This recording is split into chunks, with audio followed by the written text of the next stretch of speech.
Good morning. Good morning. In less than an hour, aircraft from here will join others from around the world. And you will be launching the largest aerial battle in the history of mankind. Mankind, that word should have new meaning for all of us today. We can't be consumed by our petty differences anymore. We will be united in our common interest. Perhaps it's fate that today is the 4th of July, and you will once again be fighting for our freedom. Not from tyranny, oppression, or persecution, but from annihilation. We're fighting for our right to live, to exist. And should we win the day, the 4th of July will no longer be known as an American holiday, but as the day when the world declared in one voice, we will not go quietly into the night. We will not vanish without a fight. We're going to live on. We're going to survive. Today, we celebrate our Independence Day.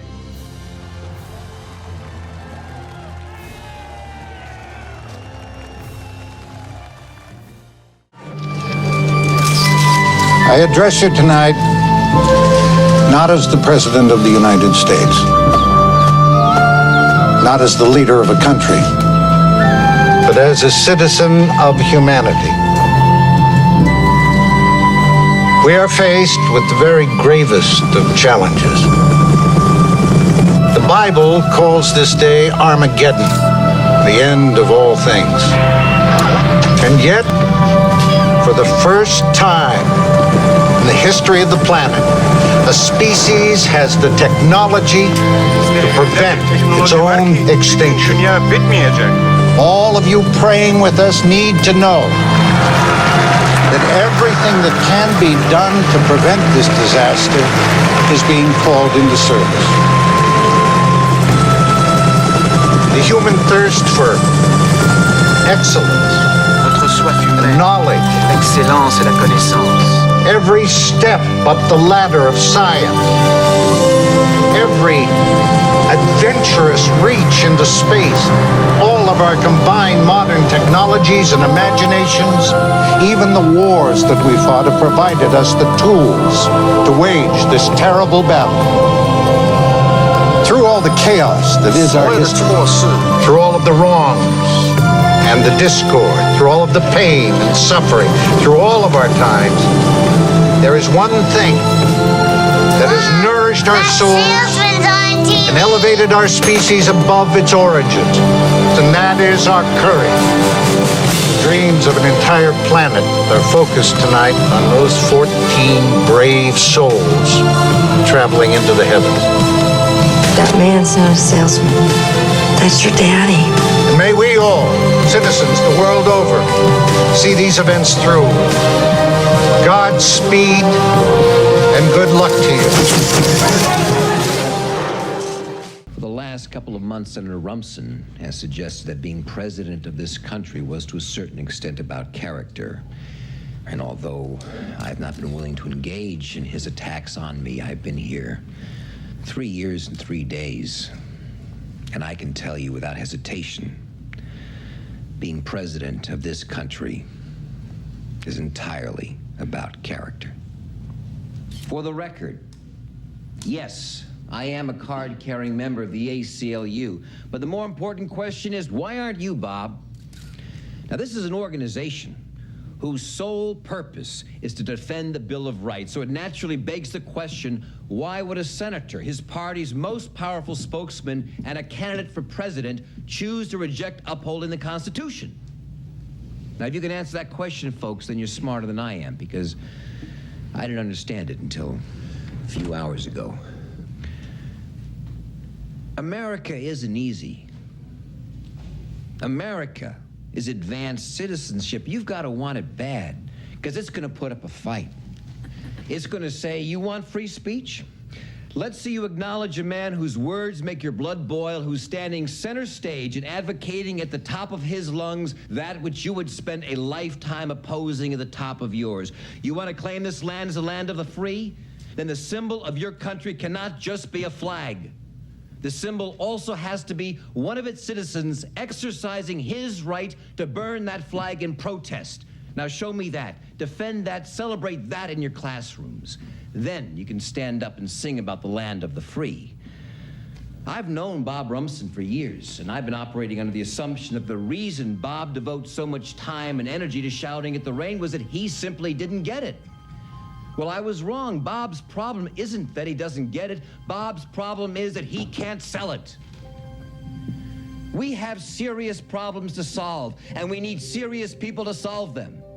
And whatever your particular problem is, I promise you, Bob Rumson is not the least bit interested in solving it. He is interested in two things, and two things only: making you afraid of it and telling you who's to blame for it. That, ladies and gentlemen, is how you win elections. You gather a group of middle-aged, middle-class, middle-income voters who remember with longing an easier time, and you talk to them about family and American values and character. And you wave an old photo of the president's girlfriend, and you scream about patriotism. You tell them she's to blame for their lot in life. And you go on television, and you call her a whore. Sidney Ellen Wade has done nothing to you, Bob. She has done nothing but put herself through school, represent the interest of public school teachers, and lobby for the safety of our natural resources. You want a character to debate, Bob? You better stick with me, because Sidney Ellen Wade is way out of your league.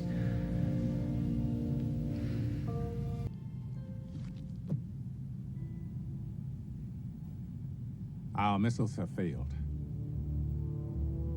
The comets are still headed for Earth, and there's nothing we can do to stop them. So this is it. If the world does go on, it will not go on for everyone. We have now been able to calculate the comet's final trajectories, and we have determined where they're going to strike. The smaller of the two comets, Biedermann, will hit first, somewhere along the Atlantic seaboard, probably in the waters off the coast of Cape Hatteras, in just under 12 hours at 4:35 p.m. Eastern Daylight Time. The impact of the comet is going to be, well, disastrous.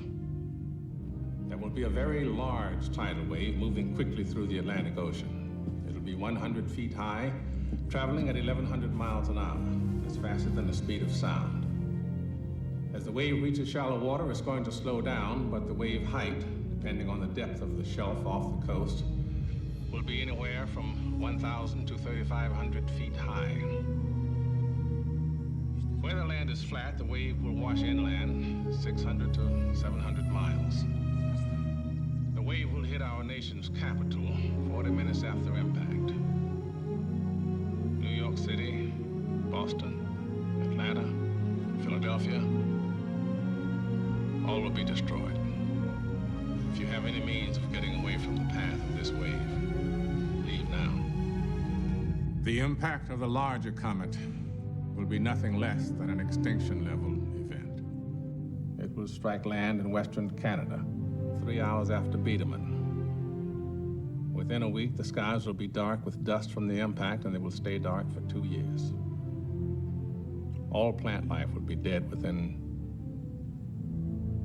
4 weeks.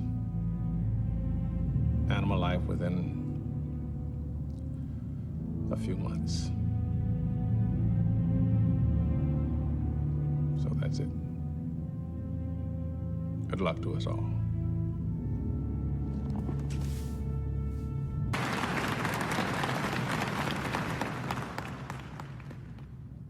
Умершие запомнили наше безразличие. The dead remember our indifference. Наше молчание. The dead remember our silence. I came here tonight to be congratulated. But today when I visited the Red Cross camps, overwhelmed by the flood of refugees fleeing from the horror of Kazakhstan, I realized I don't deserve to be congratulated. None of us do. What's he doing? Let's speak the truth. That's not the speech. The truth is, we acted too late. Only when our own national security was threatened did we act. Radek's regime murdered over 200,000 men, women, and children, and we watched it on TV. We let it happen. People were being slaughtered for over a year. And we issued economic sanctions and hid behind a rhetoric of diplomacy. How dare we? The dead remember. Real peace is not just the absence of conflict, it's the presence of justice. And tonight I come to you with a pledge to change America's policy. Never again will I allow our political self-interest to deter us from doing what we know to be morally right. Atrocity and terror are not political weapons, and to those who would use them, your day is over. We will never negotiate. We will no longer tolerate, and we will no longer be afraid. It's your turn to be afraid.